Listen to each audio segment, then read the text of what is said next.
많은 사람들이 신앙생활을 하면서도 성화, 믿음으로 말미암아 의롭다함을 받지만 성화의 역사는 자기의 의지와 노력으로 한다고 생각을 합니다. 그러나 성경은 그렇게 말씀하지 않습니다. 우리가 은혜로 구원을 얻는 것이고 은혜로 우리의 구원을 하나님께서 완성하시는 것입니다.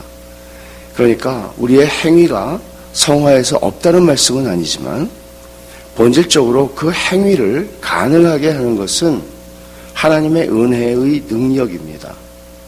그러니까 복음을 하나님께서 주셨을 때 우리는 그 복음을 시작은 하나님이 하게 하셨고 나머지는 이제 내 힘으로 해야 한다.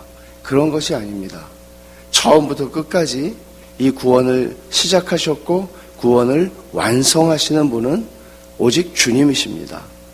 그래서 우리는 그 안에서 비록 많이 넘어지고 실패하고 실수해도 그 안에서 주께서 선하신 하나님께서 우리에게 주신 복음의 무한한 은혜로 말미암아 우리는 안전하다는 것을 로마서 5장부터 8장에 있는 말씀을 통해서 성경은 계속해서 우리에게 말씀하고 있는 것이죠. 오늘 우리가 읽은 말씀은 그러므로 이제 그리스도 예수 안에 있는 자에게는 결코 정죄함이 없나니 라고 말씀합니다. 정죄함이 없다. 누구에게 정죄함이 없습니까? 회개하는 사람에게, 죄를 회개할 때 정죄함이 없다. 그렇게 말하지 않습니다. 예수 안에 있는 자입니다. 내가 죄를 지을 때는 정죄함이 있다라고 말하지 않습니다. 존재의 문제를 얘기합니다. 예수 그리스도 안에 있는 자냐, 예수 그리스도 밖에 있는 외인이냐, 예수 그리스도와 연합한 사람이냐, 예수 그리스도와 연합하지 않고 아담과 연합한 사람이냐, 새 사람이냐, 옛 사람이냐 하는 문제입니다. 누구든지 그리스도 예수 안에 있는 자에게는 결코 정죄함이 없고 없을 것이다 라고 얘기를 합니다. 마귀가 하나님의 백성들을 넘어뜨리는 주요한 수단은 뭔가 하면 죄책감입니다. 왜냐하면 죄책감에서 자유로울 수 있는 신자는 아무도 없습니다. 교회 안에 있는 누구도 모르고 목사님도 모르고 오직 나만 알고 있는 죄를 가지고 마귀는 우리를 넘어뜨립니다. 왜냐하면 하나님도 아시고 나도 알고 마귀도 알거든요. 그리고 부인할 수 없는 사실이거든요. 여기서 우리가 마귀를 대적할 수 있는 것은 우리의 죄의 사실을 부정하거나 내가 죄인됨이라는 사실을 부정함으로써가 아니라 그것을 충분히 인정하지만 그보다 크신 하나님의 복음의 은혜가 우리 안에 있다는 것을, 그 얘기는 다시 말하면 내가 온전한 사람이다, 내가 행위로 율법을 다 지키는 사람이다 하는 데서 내 마음의 안전함을 얻는 것이 아니라 예수 그리스도께서 십자가에서 죽으셨고 그것은 변개할 수 없는 사실이고 그 죽으심 안에서 나의 옛사람 아담과 연합한 사람은 죽었다는 것을 아는 것입니다. 그 일은 일어난 일입니다. 뒤집을 수가 없는 일입니다.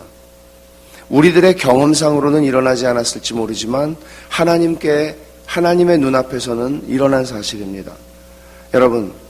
여러분들은 원죄를 믿으시죠? 말하자면 우리 어린아이들이 태어날 때 그 아무것도 모르는 아이들이 죄인으로 태어난다는 사실을 아시죠? 그것을 우리는 부정하지 않습니다. 교회 안에서 예수를 믿는다고 말하는 사람들이 원죄를 부정한다면 그것은 하나님과 예수 그리스도를 믿는 것이 아닙니다. 성경은 분명하게 아담의 후손으로 태어나는 자들은 다 죄를 가지고 태어난다고 얘기를 합니다. 인간은 전적으로 부패한 상태에서 태어납니다. 그래서 구원이 필요한 존재입니다. 그러나 여러분 가운데 원죄를 경험하신 분이 있습니까? 아담과 하와가 선악을 알게 하는 나무의 열매를 따먹을 때 그 열매를 따먹은 그 맛이 느껴지십니까? 그 경험이 있습니까? 없습니다. 아담의 죄로 말미암아 우리는 그 아담 안에서 죄를 지은 것이라고 성경이 얘기를 합니다.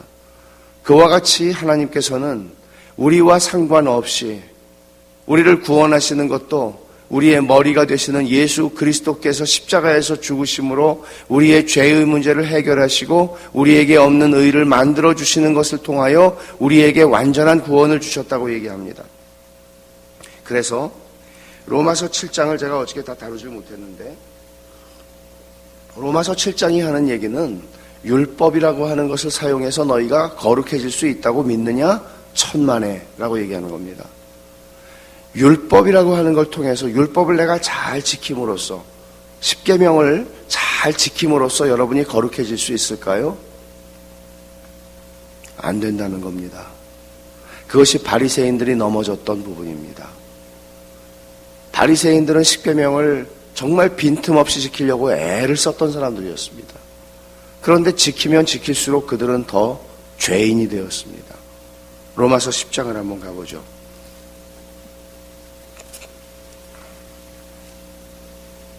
로마서 10장 2절을 읽습니다. 내가 증언하노니 그들이 하나님께 열심히 있으나 올바른 지식을 따른 것이 아니니라.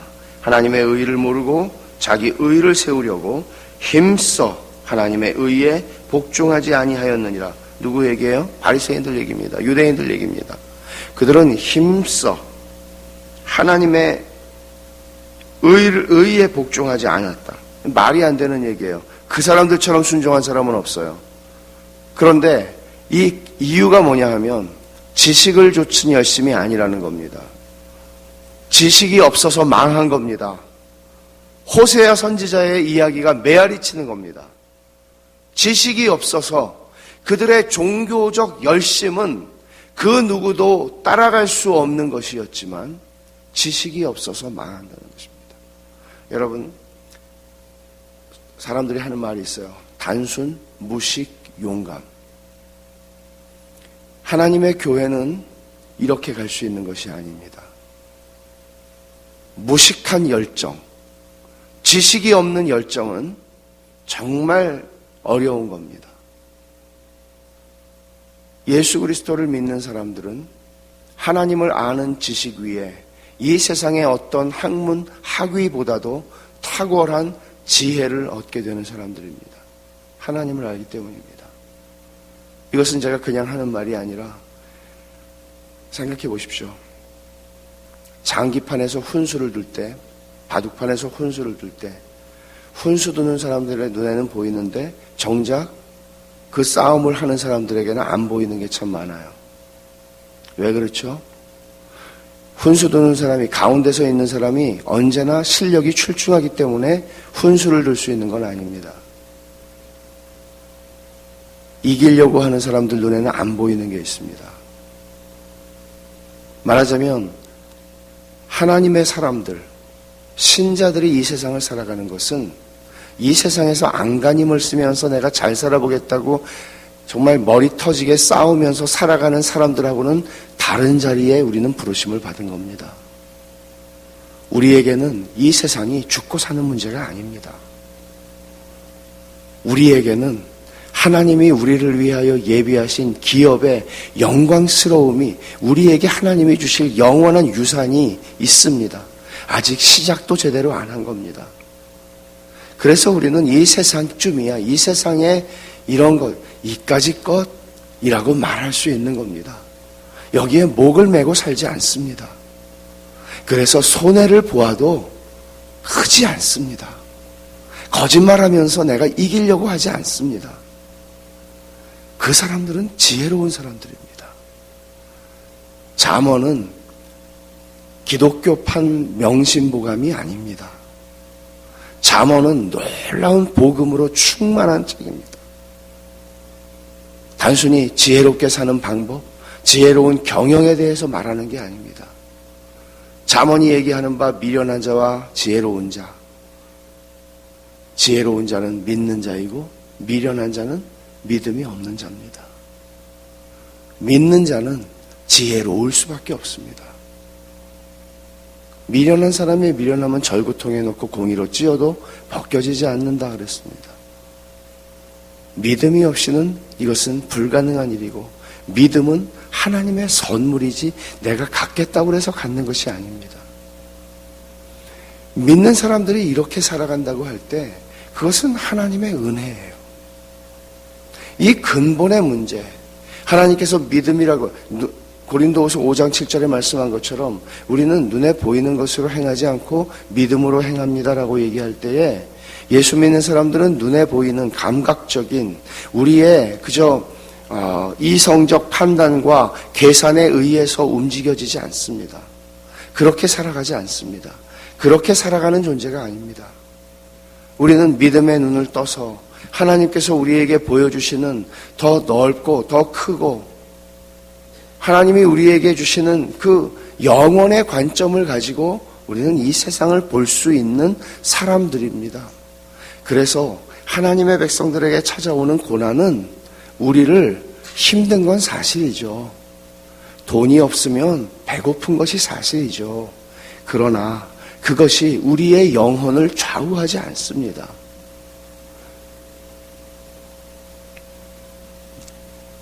율법으로 하나님 앞에서 의롭다 함을 받을 수 없다 하는 것은 모든 믿는 사람은 다 인정하는 것입니다. 우리는 믿음으로 말미암아 오직 믿음으로 말미암아 의롭다 함을 받는다 하는 이신 칭의의 교리를 부인하는 개신교인은 없습니다.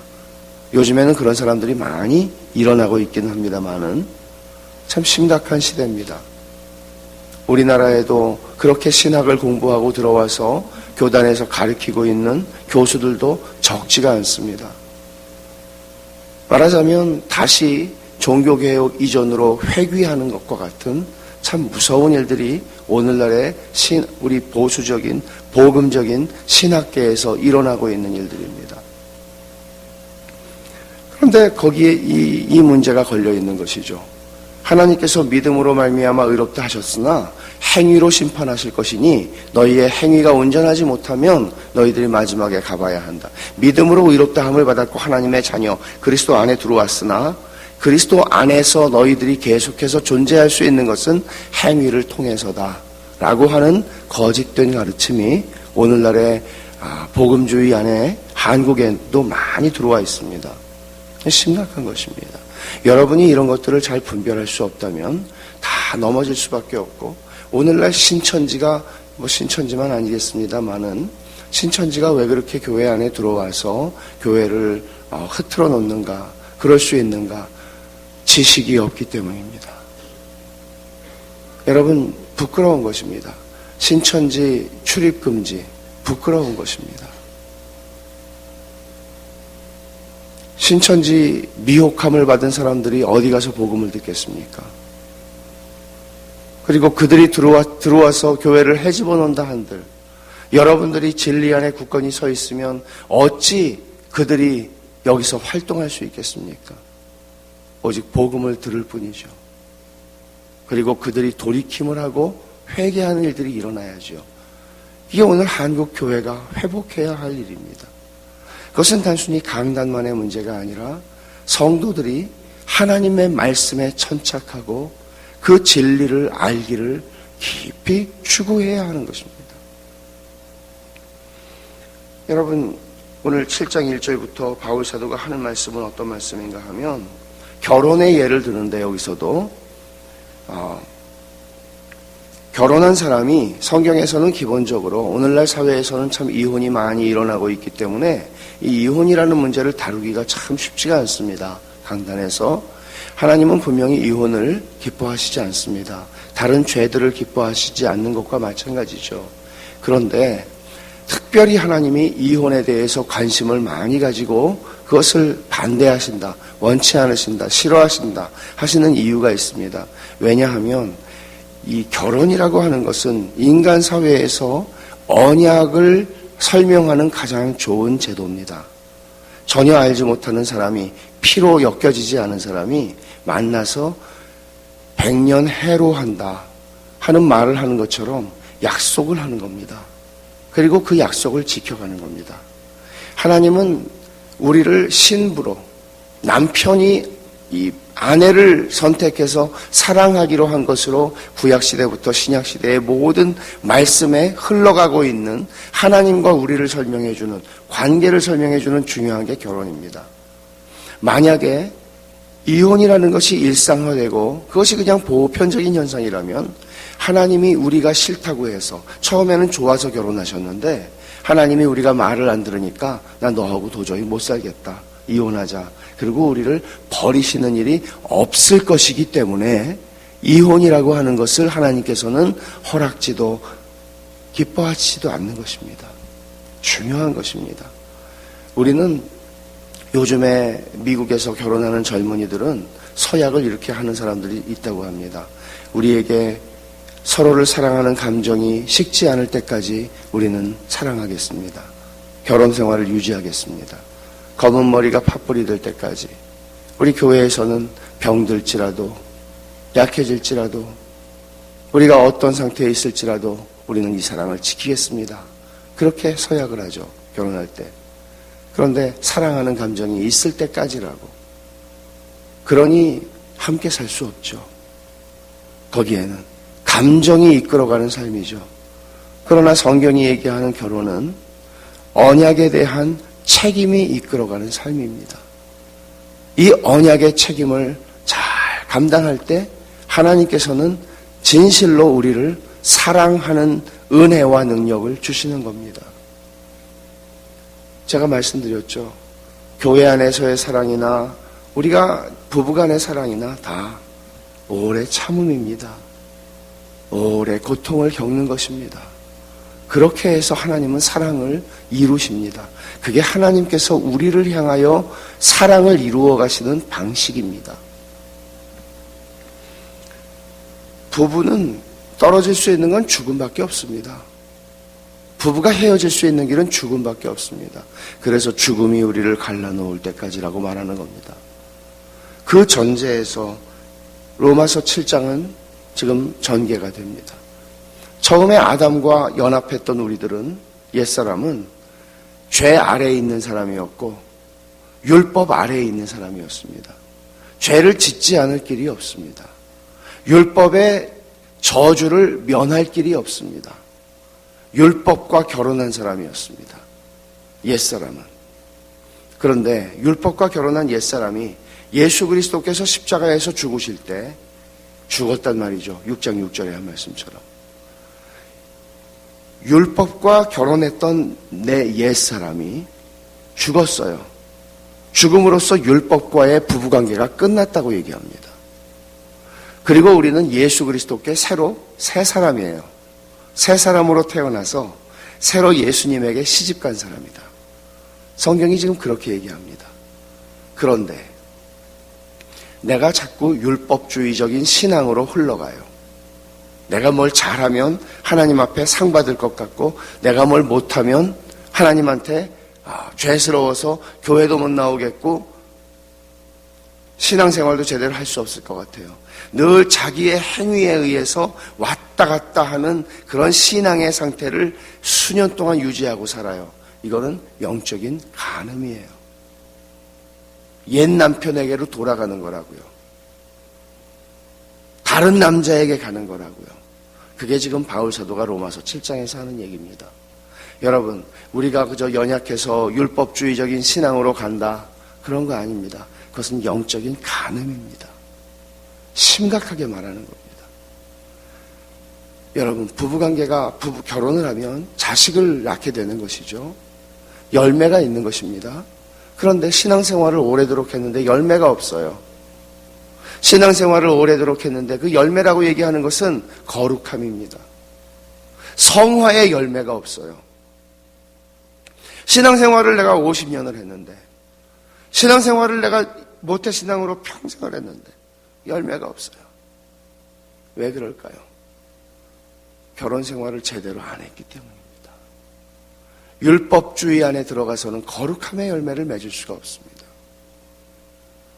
나는 안식일을 거룩히 주일 아침부터 주일 밤까지 나는 안식일을 거룩히 지켰고 나는 거짓말을 하지 않았고 나는 탐심을 부리지 않았고 율법을 내가 잘 지키는 삶을 통해서 내가 지금까지 잘 살아왔다고 생각하는 사람은 절대로 거룩함의 열매를 맺지 못합니다. 그 거룩함의 열매를 맺지 못하는 율법이 얼마나 율법이 문제가 있어서라고 얘기하지 않습니다. 여러분 7장 7절 보시면 그런즉 우리가 무슨 말을 하리요? 율법이 죄냐? 그럴 수 없느니라. 율법으로 말미암지 않고는 내가 죄를 알지 못하였으니 율법이 탐내지 말라 하지 아니하였으면 내가 탐심을 알지 못하였으리라. 율법이 죄가 아니라고 말하고 있죠. 율법은 죄가 아닙니다. 그러니까 율법은 그 자체로 거룩하고, 여기 12절을 한번 보세요. 이로보건대 율법은 거룩하고 계명도 거룩하고 의로우며 선하도다. 율법은 하나님의 말씀이에요. 선한 것이에요. 그런데 율법이 문제가 있어서 열매를 맺지 못하는 게 아니고, 율법이 문제가 있어서가 아니고, 우리가 율법과 결혼한 상태로 열매를 맺지 못하는 것은 율법이 문제가 있어서가 아니라 나 때문에 그래요. 나의 무엇? 죄성.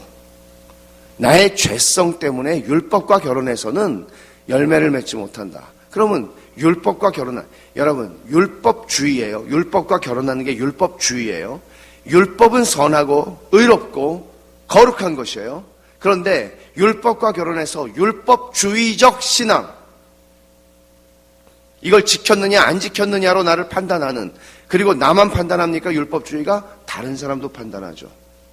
여러분, 율법주의에 내가 치우쳐 있는지를 보는 것은 쉽습니다.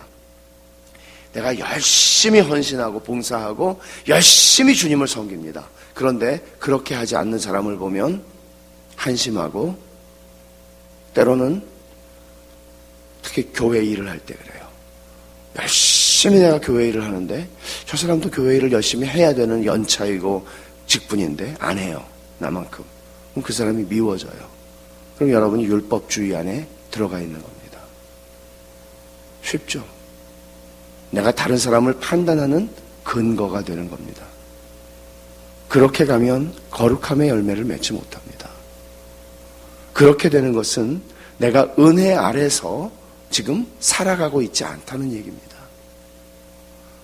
말하자면 나는 죽도록 충성하였으나 그렇게 하지 못하는 분들을 보면서, 형제들을 보면서 그들을 더 안타까워하고 더 긍휼히 여기고 더 사랑하는 마음을 가지게 되는 것이 은혜 안에서, 은혜 아래서 살아가는 삶이고, 그것이 열매를 맺는 삶이에요. 여러분, 교회 안에서도 얼마나 그런 일들이 많이 일어나는지 모릅니다. 그건 제 경험이죠. 목사도 율법주의 안에서 살아가게 되면 교인들을 미워합니다. 왜 저렇게 안 따라오지? 왜 저렇게 못 알아듣지? 오래 참고 그 평생을 기다려줄 수 있는 마음이 안 생깁니다.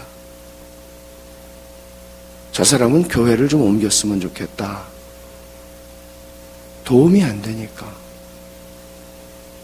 어떤 데 도움이 안 되죠? 우리 교회가 외적으로 성장하는 데 도움이 안 되니까. 우리 한국 교회는 심각할 지경으로 교회의 외적 성장이라고 하는 허영심에 물들어 있습니다. 이것은 교회의 목적이 아닙니다. 하나님이 주시는 열매입니다. 성장은. 외적 성장이라고 하는 교회 성장이라는 목표를 가지고 한 사람 한 사람을 사랑할 줄을 모릅니다. 여러분 아세요? 어느 정도로 한국교회가 타락했는지? 강남에 있는 어느 교회의 얘기입니다. 부서를 맡은 부교육자들이 그 부서에 연말에 인증 사진을 찍어서 얼마나 늘어났는지를 보고를 해야 되는데, 거짓말로 다 사람들 데려다 놓고 사진을 찍고 보고를 한답니다. 그래야 그 다음에 성과급으로 연봉도 올라가고. 상상이 되십니까? 믿어지지가 않는 얘기입니다. 이게 지금 한국 교회의 현실입니다. 이게 교회입니까? 그들을 지배하는 것은 도대체 무엇입니까? 세상과 세상에 있는 것을 사랑하지 말라. 허영입니다. 허영. 세상을 사랑하고 세상의 정신을 쫓아가는 겁니다.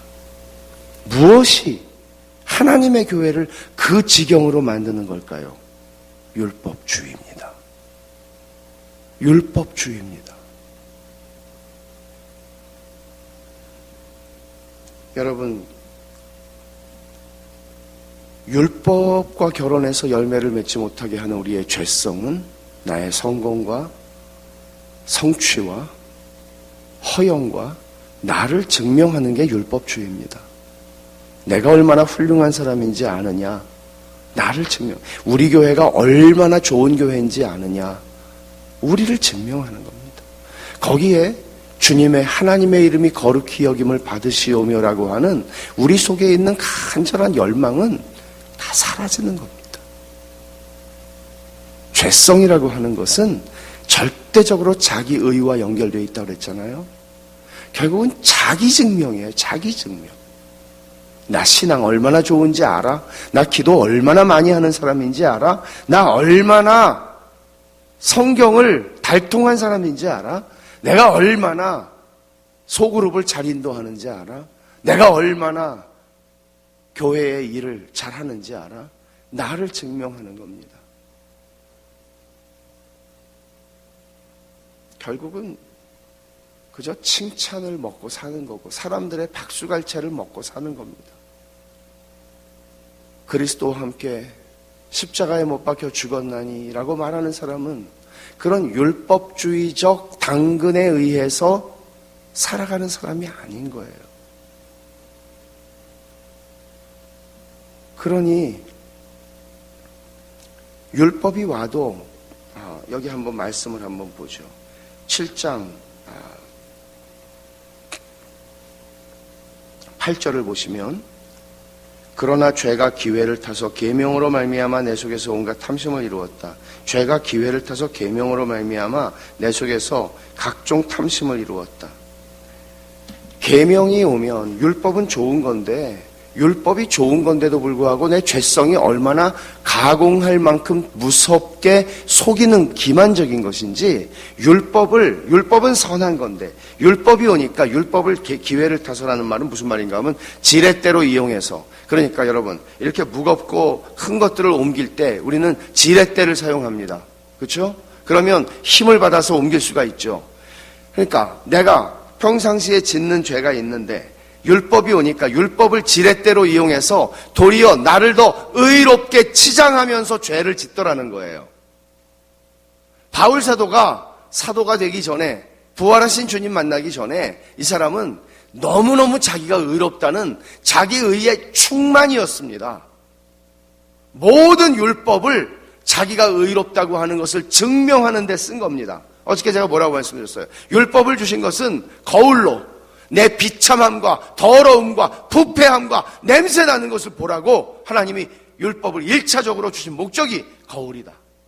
그런데 그 율법을, 그 선하고 거룩하고 의로운 율법을 바울 사도는 자기가 얼마나 훌륭한 사람인지를 보여주는 일에 썼단 말이에요. 그러니 얼마나 인간의 죄성이라고 하는 게 무서워요. 여러분, 바울 사도까지 갈 것 없어요. 우리는 신앙생활 우리가 하는 사람이면 우리는 우리 자신이 그거 다 겪고 사는 거예요. 나 괜찮은 사람이라는 거. 저는 모태신앙이고 어려서 중학교 때 회심을 하고 그리고 쭉 교회 생활을 해왔고 교회에서 언제나 회장을 맡아 했어요. 대학교 때 교회 대학부 회장을 하면서 수양회를 가면 회장할 때만이 아니라 수양회 가면 쉬는 시간 있잖아요. 노는 시간. 노는 시간에 저는 성경책도 이렇게 조그만 거 갖고 다니지 않았어요. 옛날에 다 컸지만 큰 거 들고 산으로 올라가요. 기도하러. 근데 그때 무슨 생각이 드는지 아세요? 대학부 애들이 내 뒤통수를 봤으면 좋겠다. 역시 저 형은 기도하는 사람이야. 좀 감동을 받았으면 좋겠다. 그런데 로이드 존스의 산상보훈을 보니까 이런 말을 썼더라고요. 골방에 들어가서 기도하라고 주께서 말씀하셨는데 우리는 골방으로 들어갈 때 마귀와 같이 들어간다. 골방에 들어가는 내 뒷모습을 누군가가 봐주기를 바라면서 아무에게도 보이지 말고 사람들에게 칭찬받으려고 하지 말고 구제를 할 때, 기도할 때에 너희는 은밀하게 하라. 골방에 들어가라는 말이 그 의미죠. 그런데 우리는 기도를 열심히 하면서도 누군가가 내가 열심히 기도하는 걸 봐줬으면 좋겠다, 알아줬으면 좋겠다. 가장 은밀한 행위, 우리의 하나님과 만나는 가장 은밀한 만남, 그것을 누군가가 봐주기를 바라는 거죠. 이겁니다. 우리의 죄성과 기만성이라고 하는 것은 무서운 겁니다. 내가 주님을 더 알고 내가 주님을 위해서 더 살아갈수록 내 안에서 그 죄성은 더 놀랍게 역사하는 겁니다. 이것을 로마서 7장은 우리에게 보여줍니다. 그러니까 율법과 결혼한 사람은 절대로 열매 맺을 수 없어요. 7장 9절을 보세요. 전에 율법을 깨닫지 못했을 때에는 내가 살았더니 계명의 이름에 죄는 살아나고 나는 죽었도다. 바울이 율법을 깨닫지 못했을 때가 있었겠어요? 바울은 바리새인으로 태어난 사람인데 바울은 율법으로 산 사람이에요. 그런데 율법을 깨닫지 못했을 때가 있대요. 그리고 계명의 이름에, 계명이 왔대요. 무슨 얘기예요? 율법이 무슨 의미인지를 성경이, 하나님이 주신 의도대로 내가 깨달은 때가 왔다. 그전에는 내가 율법을 가지고 살았지만, 바리새인이었지만 율법이 뭔지 몰랐다. 그러니까 율법을 깨닫자 어떻게 됐다는 거예요? 어떤 일이 일어났대요? 죄는 살아나고 나는 죽었도다. 그전에 율법을 깨닫지 못하고 율법을 가지고 살 때는 나는 살아있었어요. 자기 의가 살아있었어요. 그런데 율법을 깨달으니까 내가 죽더래요. 입이 닫히더래요. 죄가 살아나더래요. 내 속에 있는 것들이. 하나님이 이런 일을 하실 때에 고난을 사용하세요. 저는 인도네시아의 선교사로 91년에 선교사로 나갔습니다. 인도네시아에 선교사로 나갈 때는 저는 순교의 각오도 하고 정말 결혼은 왜 했는지 모르겠어요. 순교의 각오까지 하려고 그러는데 처자식을 데리고 이제 선교지에 갔습니다. 갔는데 힘들더라고요. 저희의 신혼 5년은 선교사 훈련을 받고 인도네시아 수마트라에서 정말 삶의 환경 자체가 너무나 쉽지가 않은 환경이었고 관계들이 또 가져다주는 어려움이 있었고 그 속에서 살아가면서 하나님께서는 마치 여러분 이 물통이 있으면은 밑에 뭐 찌꺼기가 많이 있어도 안 보이잖아요. 근데 막 흔들어 놓으면 뜨죠.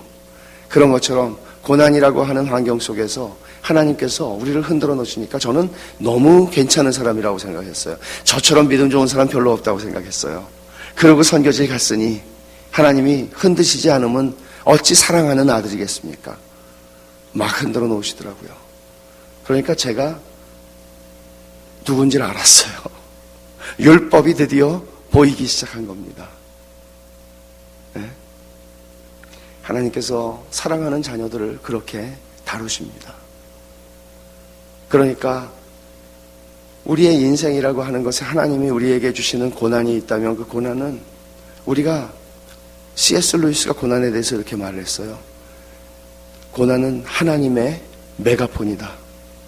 하나님은 언제나 우리에게 말씀하신대요. 그렇죠. 속삭이세요. 때로는 좀 크게 말씀하세요. 근데 못 들어요. 우리의 욕심과 우리의 추구하는 것과 내가 원하는 것들이 너무나 많아서 세상의 소리가 너무나 많아서 하나님의 소리를 못 들어요. 그때 하나님이 형이 가! 소리를 치시는 거예요. 메가폰으로. 그게 뭐예요? 고난이에요. 그때 우리는 하나님의 음성을 듣기 시작해요.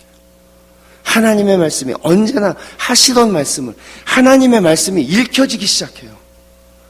늘 읽던 말씀인데 안 보였는데 하나님의 말씀이 살아서 역사하는 게 보여요. 그리고 우리를 은혜의 자리로 데려갔어요. 그럼 여러분 고린도후서 3장을 한번 가봅시다. 은혜를 통해서 하나님이 우리의 삶의 거룩함의 열매를 맺는 것, 그리스도와 결혼한 사람으로서 하나님이 우리에게 하시는 일이 어떤 건가? 여러분,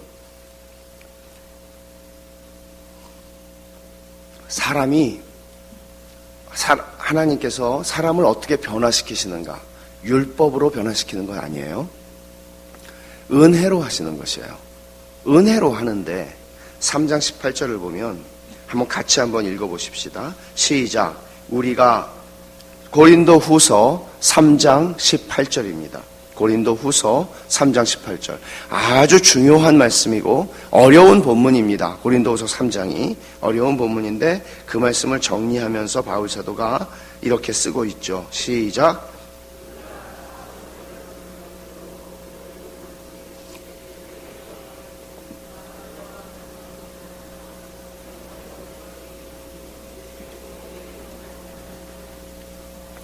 사람이 어떻게 변화하는가? 어떻게 주님의 형상으로 변하는가? 성화에 대해서 이 말씀이 우리에게 가르쳐 주는 것은 대단히 중요한 열쇠와 같은 것입니다. 수건을 벗었다, 중생했다 하는 말입니다. 중생해서 수건을 벗었다. 얼굴로 보는 것 같이 주의 영광을 보매. 자, 중생한 사람들은 이제 주님의 영광을 볼 수 있게 된 사람들입니다.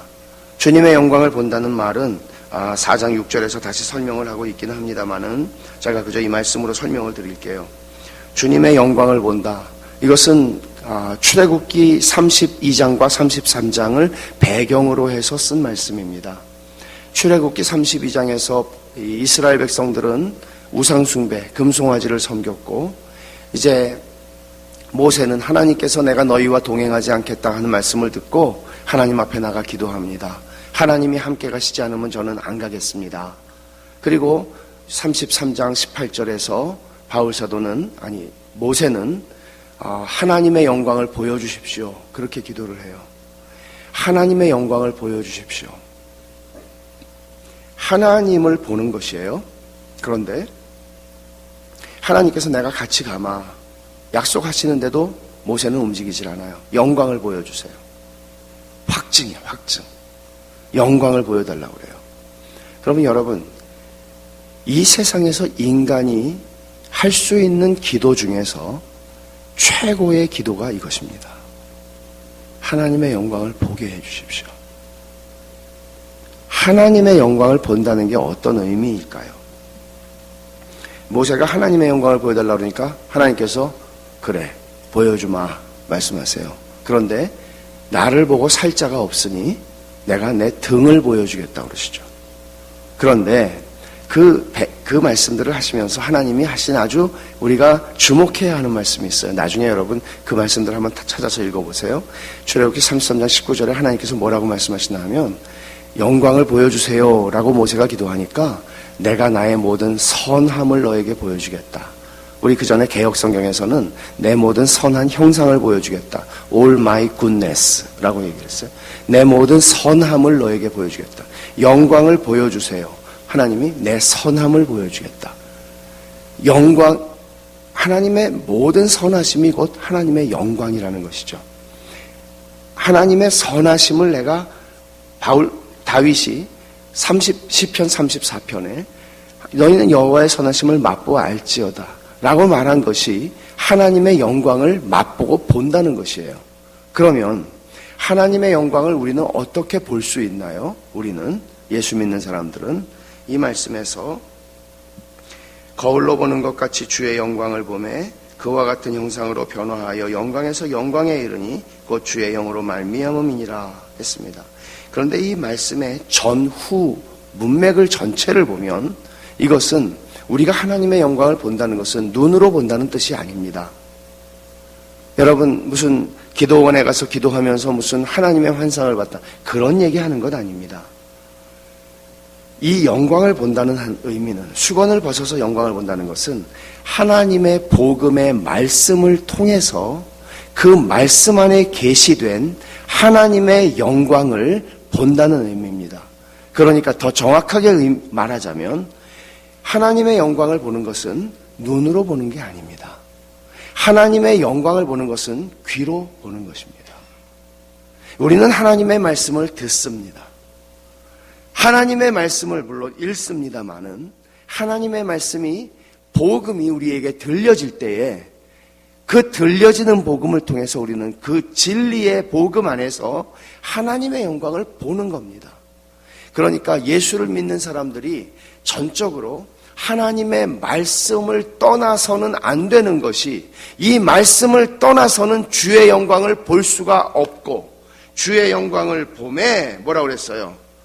그와 같은 형상으로 변화하여 예수를 믿는 사람이 어떻게 거룩해지는가, 예수를 믿는 사람들의 성화는 어떻게 이루어지는가, 하나님의 말씀 안에 나타난 하나님의 영광을 봄으로써 우리는 그와 같은 형상으로 변하는 겁니다. 여러분, 이게 은혜를 받는다라는 말에 우리가 소위 하는 말이 있어요. 은혜를 받았습니다. 하나님의 말씀 설교를 했을 때에 여러분들이 그런 말씀을 하시죠. 은혜를 받았습니다. 그것은 상투적이고 관습적인 용어가 아닙니다. 은혜를 제 아들이 한번 물어본 적이 있어요. 몇 년 전에. 아빠, 왜 사람들이 설교를 듣고 은혜를 받았다고 좋았습니다라고 표현하지 않고 은혜를 받았습니다라고 표현하는데 그 의미가 맞는 거냐고. 저도 생각을 해봤습니다. 그 말처럼 맞는 말은 없습니다. 그런데 그 말이 하는 그 말의 의미가 무엇인지를 알아야죠. 하나님의 말씀은 하나님의 영광을 계시합니다. 하나님의 말씀은 하나님의 선하심을 계시합니다.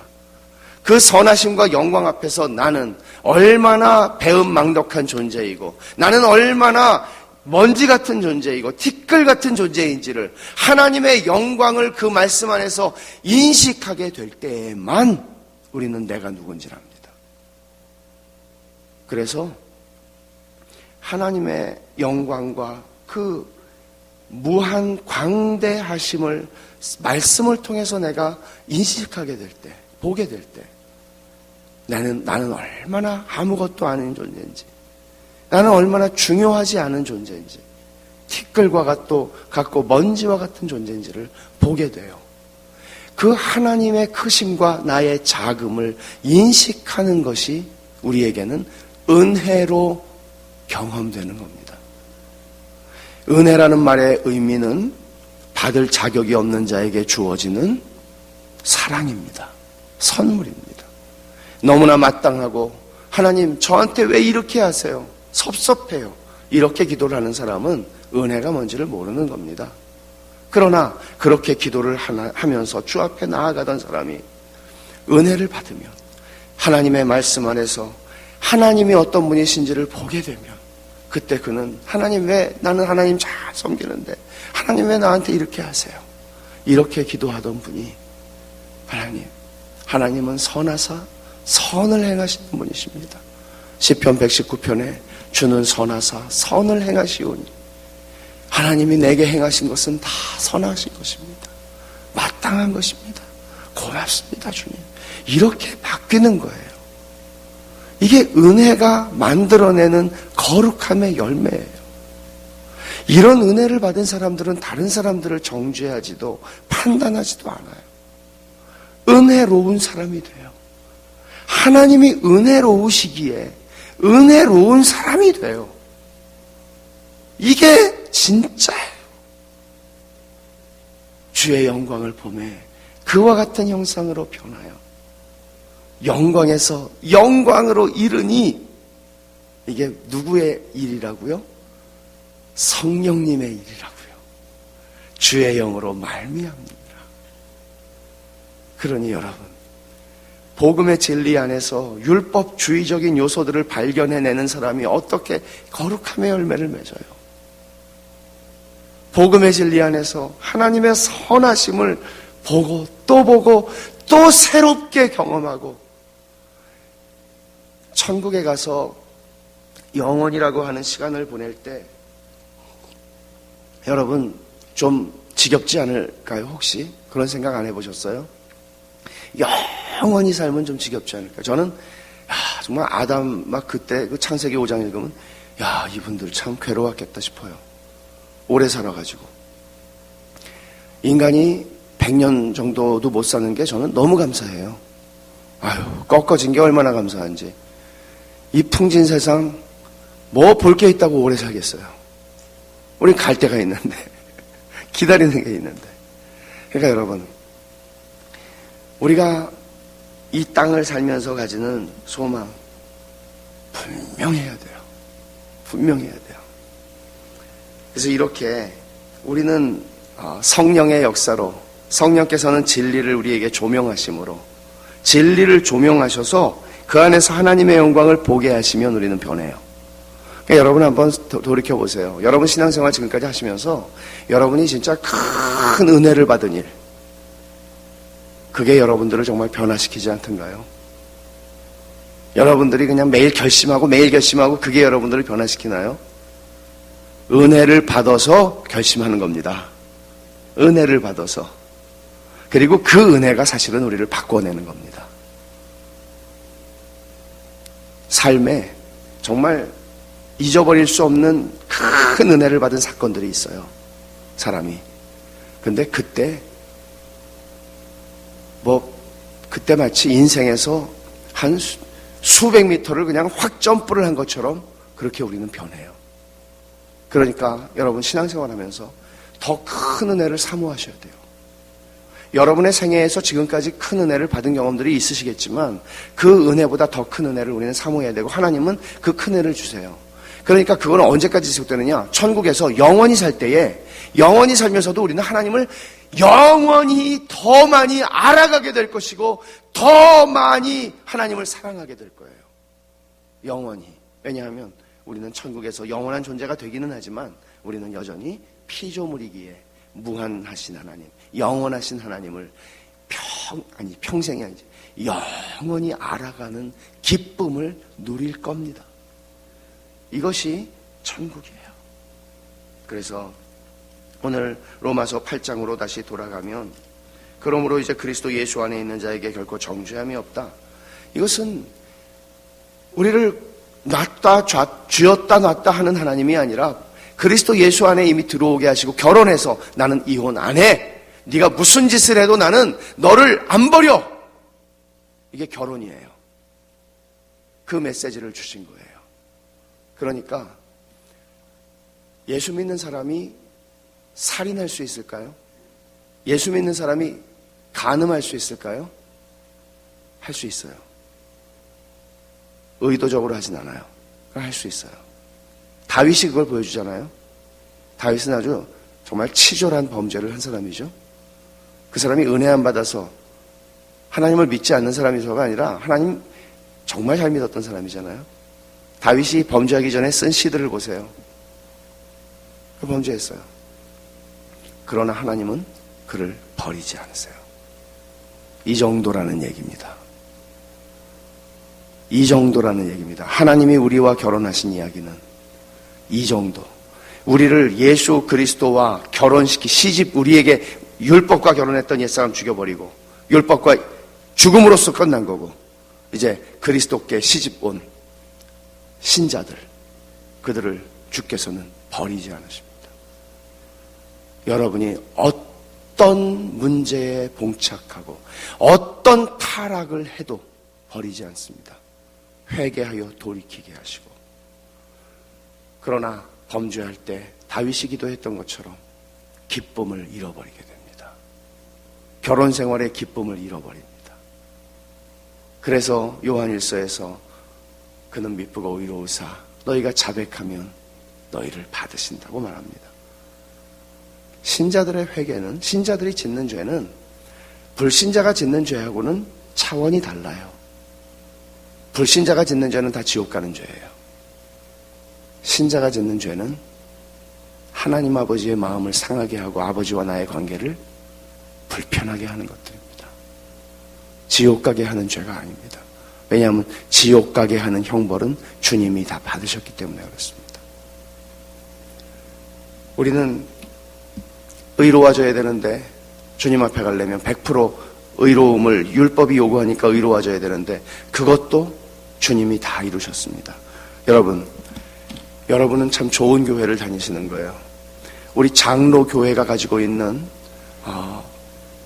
괜한 자부심이 아니라 장로 교회가 가지고 있는 개혁신학이라고 하는 것은 성경을 가장 잘 설명한 체계적인 가르침입니다. 그런데 그 가운데 하나가 뭔가 하면 예수님께서 이 땅에 오신 것은 죽으러 오셨다. 다 그렇게 압니다. 그러나 또한 살러 오셨습니다. 예수님이 죽어서 십자가에서 우리의 죄값을 해결하기 위해서만 오셨다면 그러면 우리는 아담과 하와 같은 상태가 되는 거예요. 이제 또 순종을 통해서 의를 이루어야 돼요. 그런데 주님은 살로도 오셨습니다. 순종하기 위해 오셨습니다. 율법을 주신 분이 율법 아래에서 여자에게서 나셔서 그 율법을 다 순종하여 사셨습니다.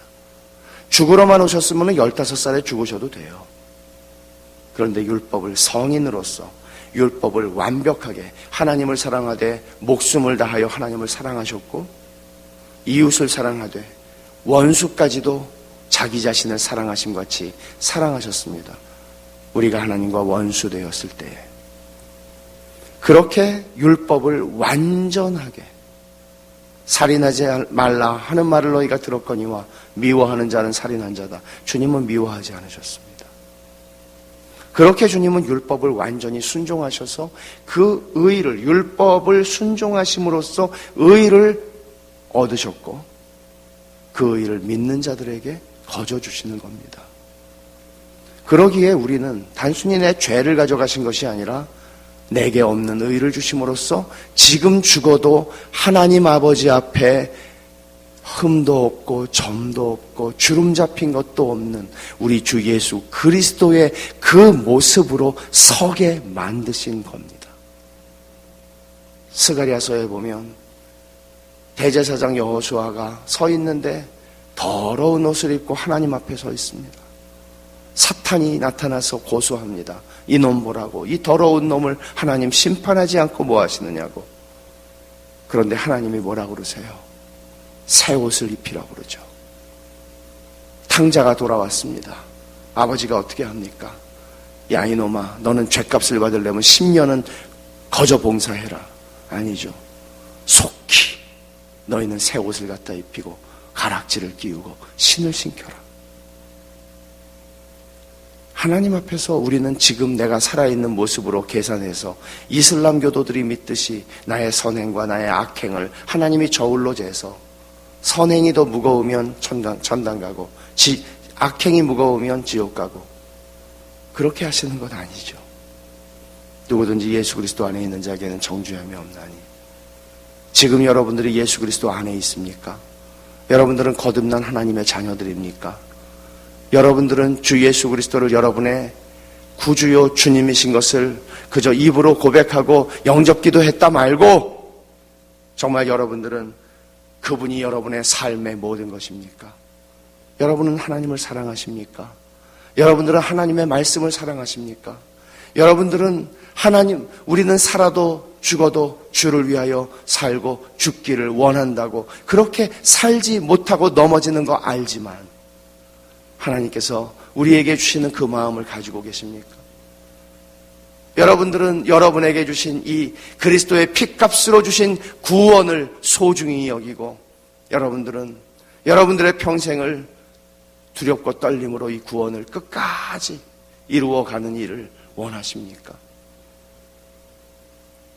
그러면 여러분들은 그리스도 안에 있는 분입니다.